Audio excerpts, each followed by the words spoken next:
po doon sa 10:23 ng Jeremias. Basahin natin both in Tagalog and in English, kapatid na Daniel. O Panginoon, talastas ko na ang lakad ng tao ay hindi sa kanyang sarili.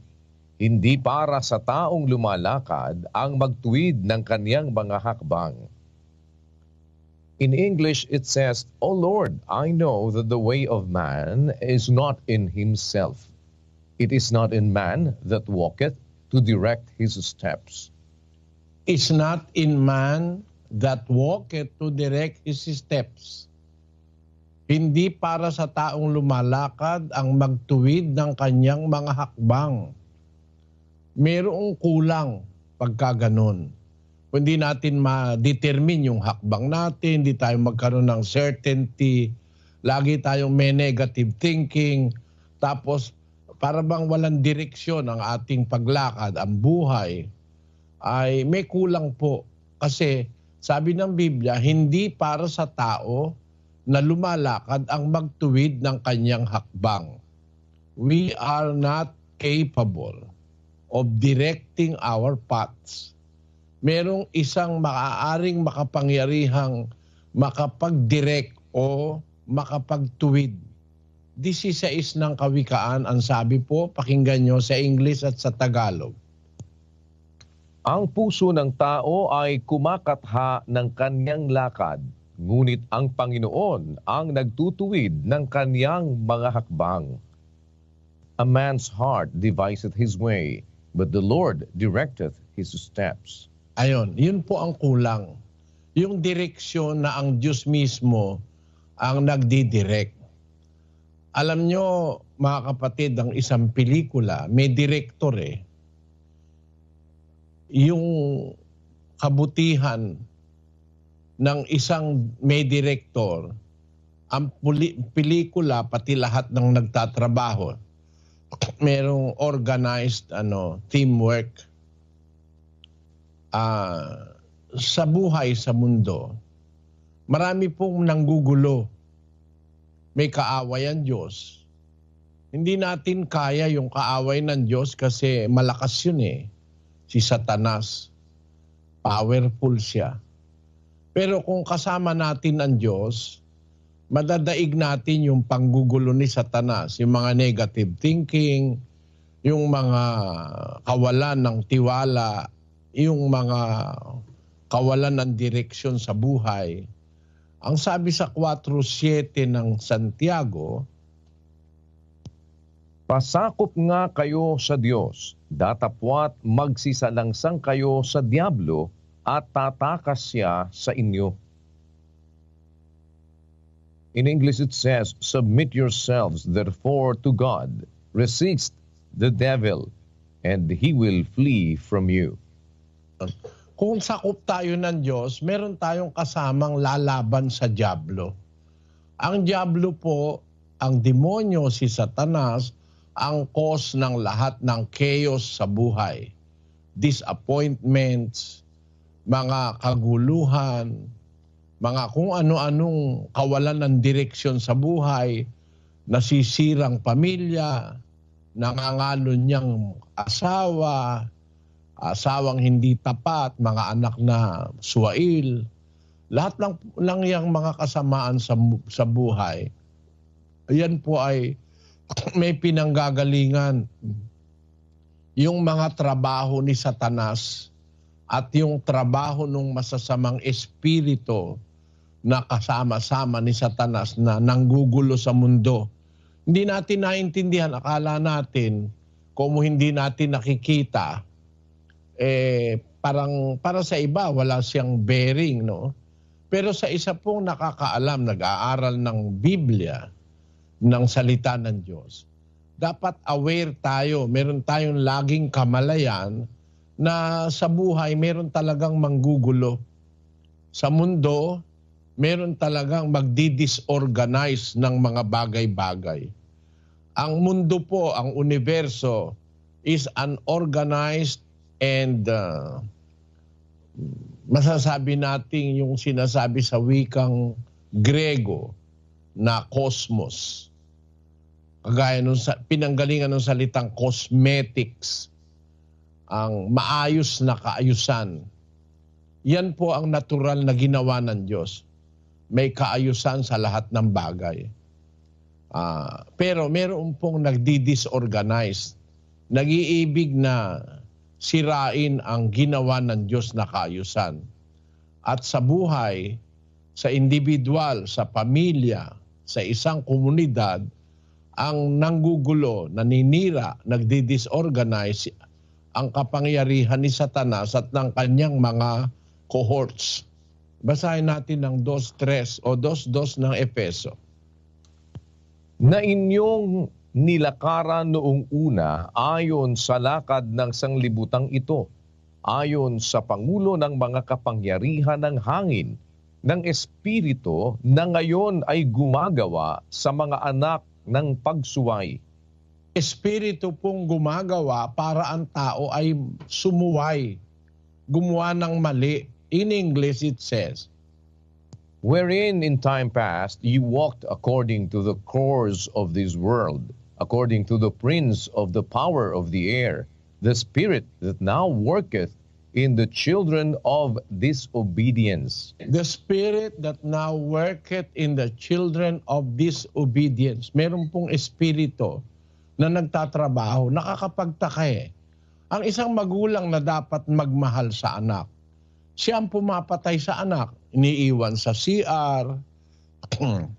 Tapos manood ka lang sa order na ginawa ng Diyos. Kahit hayop may malasakit sa kanyang mga anak.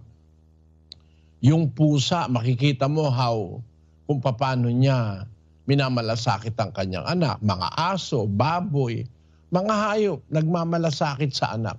Tapos makakakita ka ng tao, supposedly dapat mas maayos, mas malingap.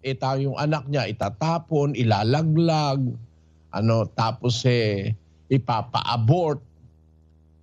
Buo na yung bata, 4 na buwan na, isa-isang dudukutin ng doktor na nag-a-abort, sisirain babaliin yung mga buto para mailabas dun sa puwerta ng babae, dun sa abortion.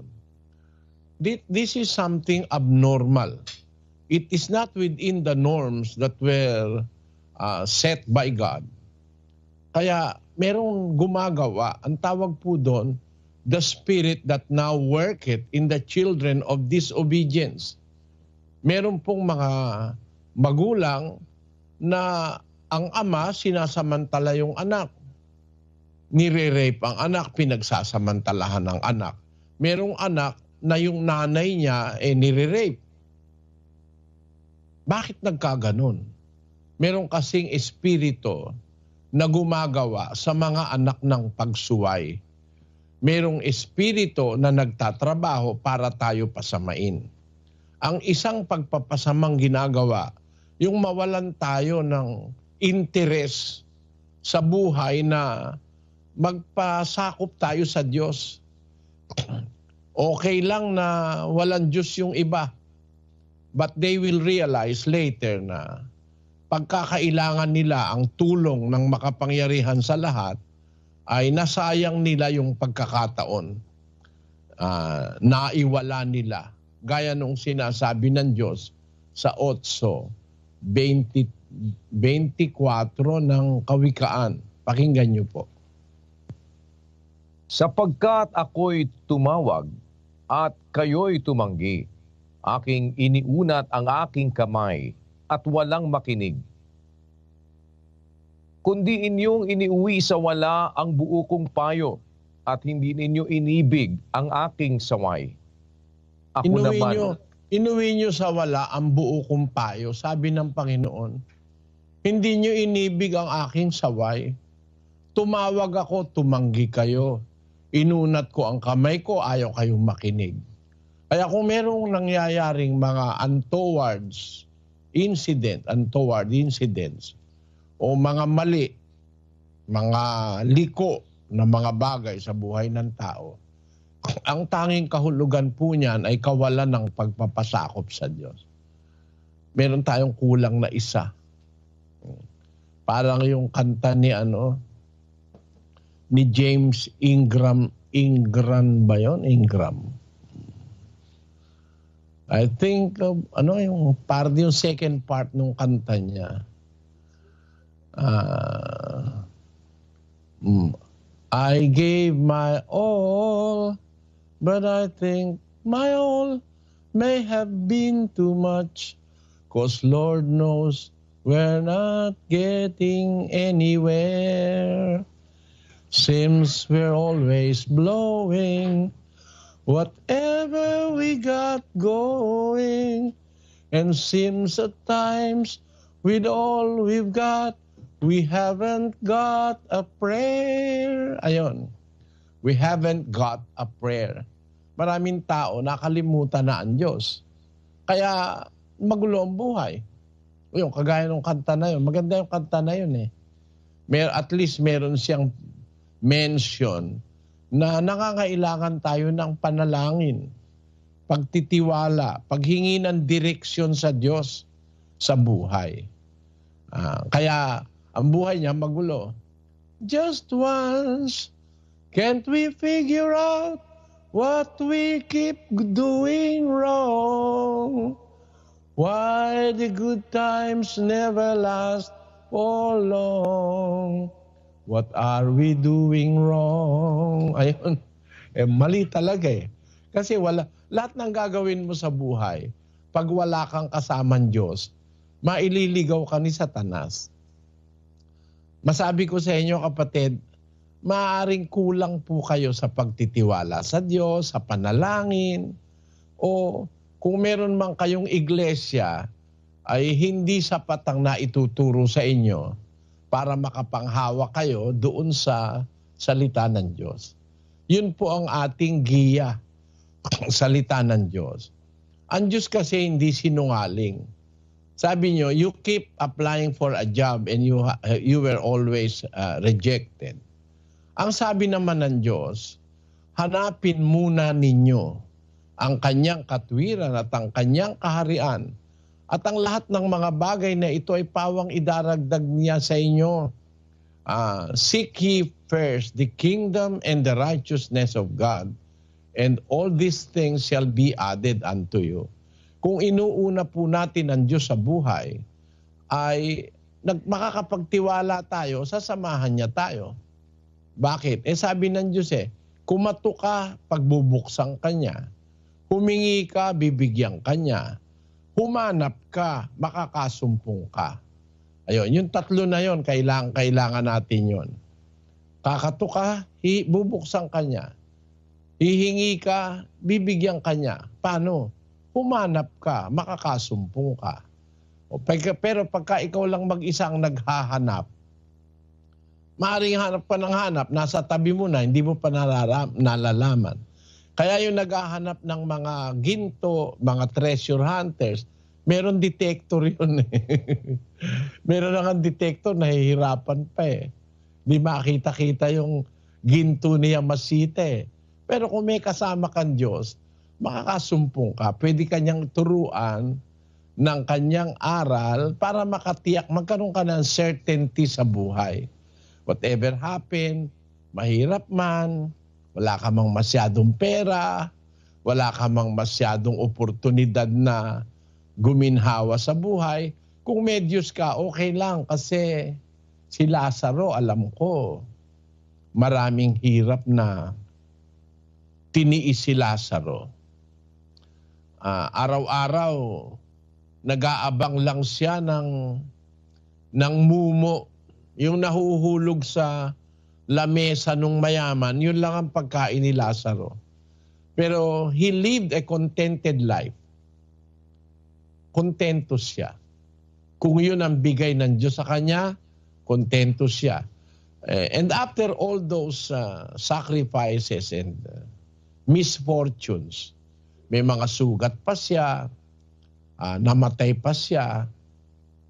After all those sacrifices, naniwala kasi siya sa Diyos, kaya hindi siya nagpakamatay, hindi siya nagrebelde, na natili siyang pulubi. Tawag sa kanya sa Biblia, pulubi. Nang mamatay siya, may pag-asa siya. Dinala siya sa sinapupunan ni Abraham ng mga anghel. At yun ang hindi natin napapaghandaan karaniwan sa atin.